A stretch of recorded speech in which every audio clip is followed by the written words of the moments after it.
let me show you how we're using LinkedIn to book loads and loads of meetings, all on autopilot. So we are using a Chrome extension called Octopus. This is one of the many tools that we use, but it's basically got an inbuilt tool on here.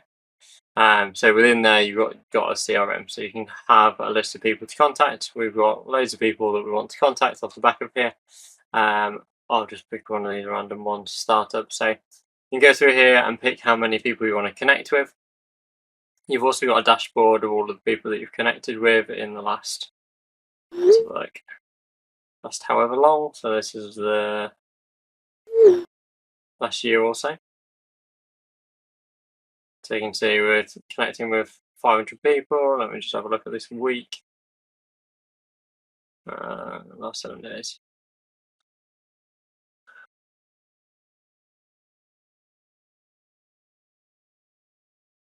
Awesome. So you can see that we haven't done any yet today. So I will run that for you. Last week we did.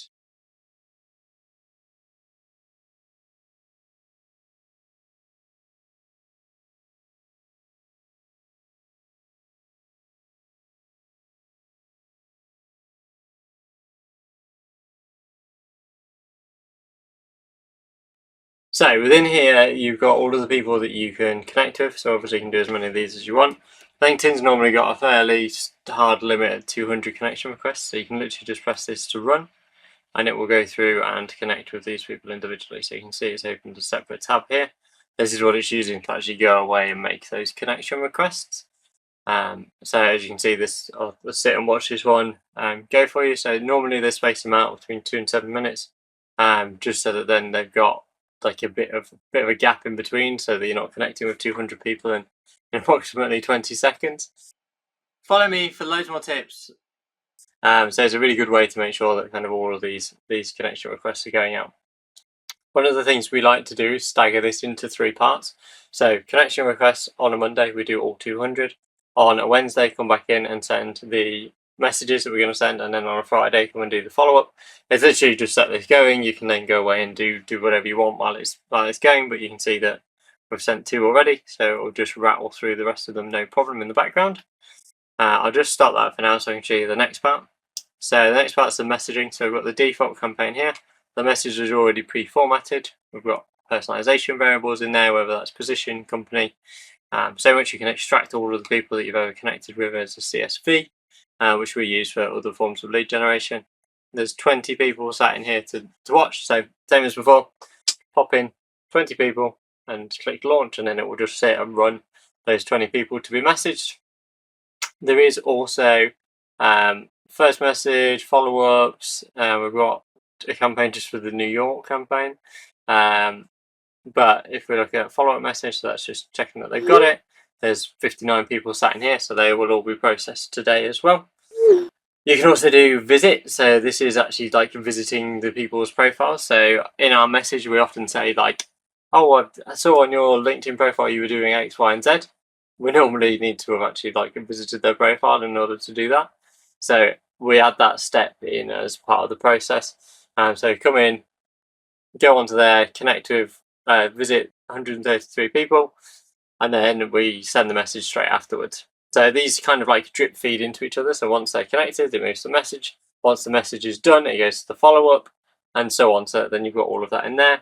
Visits we always do before the message, but we've just got everyone that goes into this one.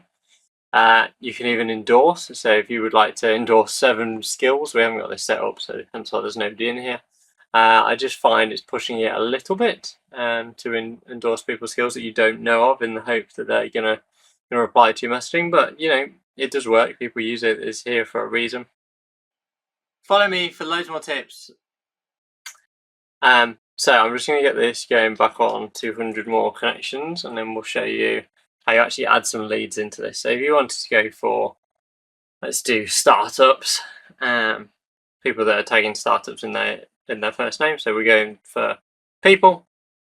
All of these people are going to have startups somewhere in what they're up to.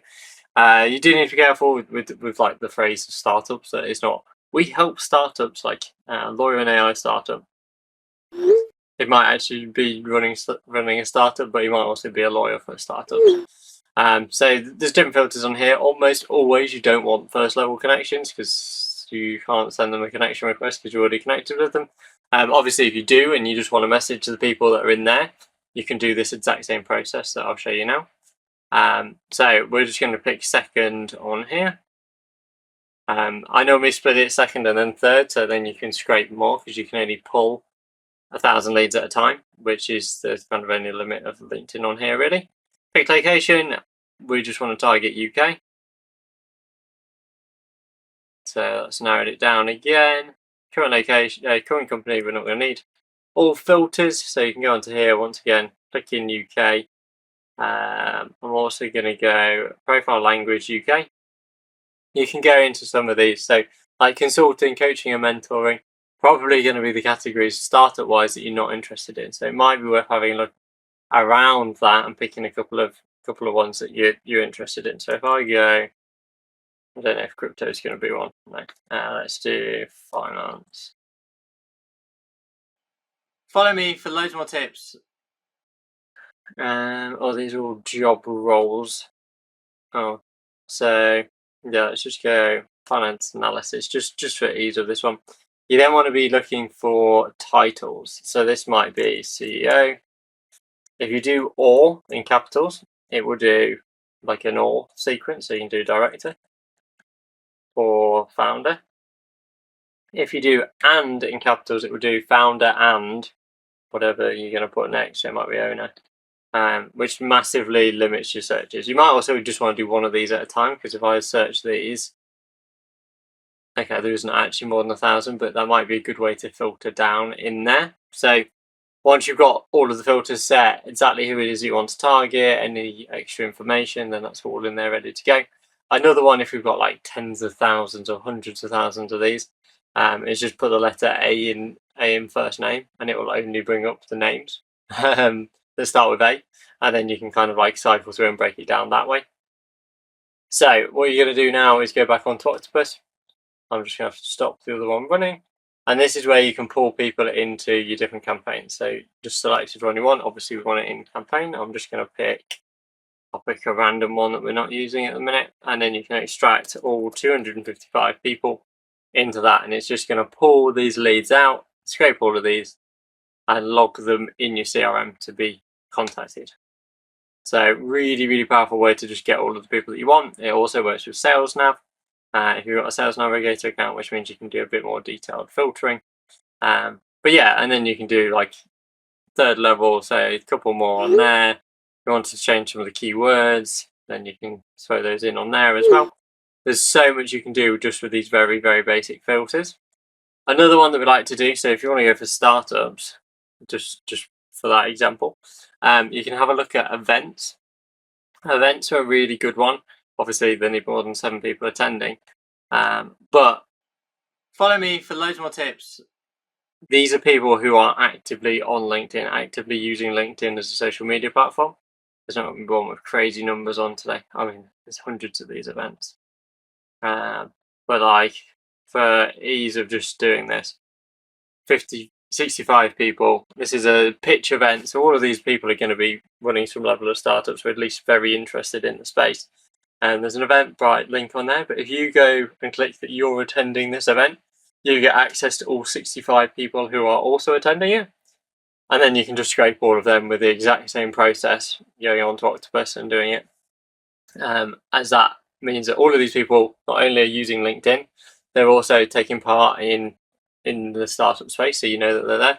You can still search within that. So if you get 10,000 people in an event, you can sit and have like 10,000 people ready to contact in there, and filter it down using job titles and stuff like that, so that you are actually getting the relevant people.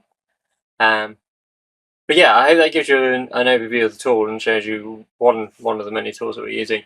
We've now got a way to get around the limits on here. So there's still a couple of limits, like you can only connect with 200 people, you can only message the people you're connected with. We've got a couple of sneaky ways around that. So if you want to know that, then book a call with us and I'll show you exactly how we do it. Cheers.